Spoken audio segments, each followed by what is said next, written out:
Hallelujah. Holla back. You're here with Sistas in Zion. This is Sista Beehive. and I'm Sister Laurel, and we are here with Jill Ball. And Jill is from GeniAus. It is a genealogy blog. And she's visiting with us here in Utah from Australia. From Sydney. From Sydney. Yeah. All the way from down under. So tell us what brought you or got you involved in genealogy, and how long have you been doing it, Jill? I've been doing it since 1988, and I don't know why I got involved, but that was the year that Australia had its bicentenary. The nation turned 200. So we were all looking at our history, and I guess that's why I decided to look at my personal history. And so I've been doing it ever since. And of course, once I retired about 3 years ago, I've got plenty of time. So now I'm obsessed. So in looking at your family history, had any of your family history been done? I mean, we're at this place where lots of people do family history. No one had really done my family history. Since I've started, I've hooked up with lots of people via social media, and we've shared resources, but I was the Lone Ranger doing it by myself, yeah. What's the most interesting, or that you find the most interesting thing that you've learned about your family history? Well, it's not a thing, it's a people, okay. I guess.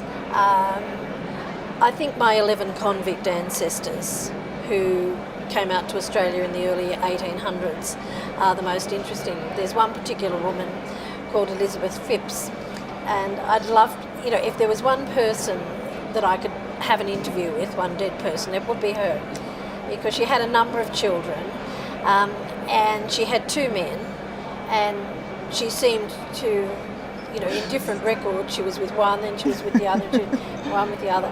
And so I don't know who my male line is from her. I'd love to find some direct male descendants and do something with DNA, but she must have had a really hard life. She ended up marrying after she'd had all these children. She ended up marrying another ex-convict, and I suppose she did that because there'd be bread on the table. Mm-hmm. And he was quite a deal older than her, and he lived to 108. Wow! So the poor woman probably married for money, and she had to look after this old geezer till he was 108. Yeah, so she's interesting. And she's your great-grandmother? Oh, great, 3 times great-grandmother. Yeah.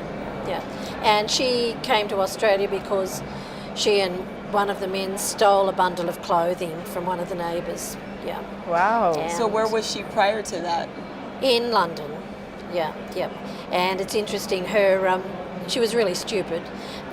You can tell because the trial is written up on the Old Bailey, the records in London. So you can actually read her words to the judge. Said. Yeah. She was so stupid. That might not be such a great interview then. So has that been a lesson? Like, did you learn lessons from reading that? I haven't stolen anyone's clothes. She didn't steal any clothes. No. So the hearts of the children don't always return to the father or the mother. Look, the times they lived in was so difficult. Right. And they had to survive. They had to survive. Yeah. Yeah, and I've got 11 survivors in my ancestry that they all did silly things like stealing a sheep, one stole a watch, one stole a handkerchief. He was 16, and he got in London. He was up north in England near Liverpool, and he got sentenced to Australia when he was 16 as a convict. And nowadays, I think we would love to be sentenced to Australia. Yeah, that sounds fabulous. Well, actually, even in those days, people would commit crimes in England because they thought there was a better life, there was opportunity, there was a bit of a class system, but nothing like in England. Mm-hmm. So some convicts did so well. So they would commit, they would commit crimes, yeah. So, in searching out your family ancestors, did you ever stumble upon any difficulties, and how did you get through that? I mean, because you start in England or London, and then you jump over to Australia. So how were those records kept or Well, preserved? the Australian records are very good if you're a criminal. So for my criminal ancestors, that's been fine. But of course, the brick walls are back in the old country, especially Ireland, because a lot of the Irish records haven't survived. I'm probably about 65% Irish, because all my dad's ancestors were Irish. So that, provides great difficulty. The rest of my ancestors are probably 30-something% are from England and Scotland. So yeah, I've got brick walls all around me, just waiting to be smashed down. But just recently we visited a local historical society out in the country in Australia, and I'd been looking for another great-great-grandmother's family for 20 years, and I found a little newspaper article in this, from a local paper in this country town, that just knocked down a brick wall. It was an obituary, and it listed the names of all the family. Wow. And so that helped me. But I'd sat on that for 20 years waiting for something to happen. Then social media has made it so much better these days, because I've got lots of connections. That's so true. Found it, but there's a big way to go. When I hear someone say they've finished their family history, I think, you never finish. You never finish. There's always something.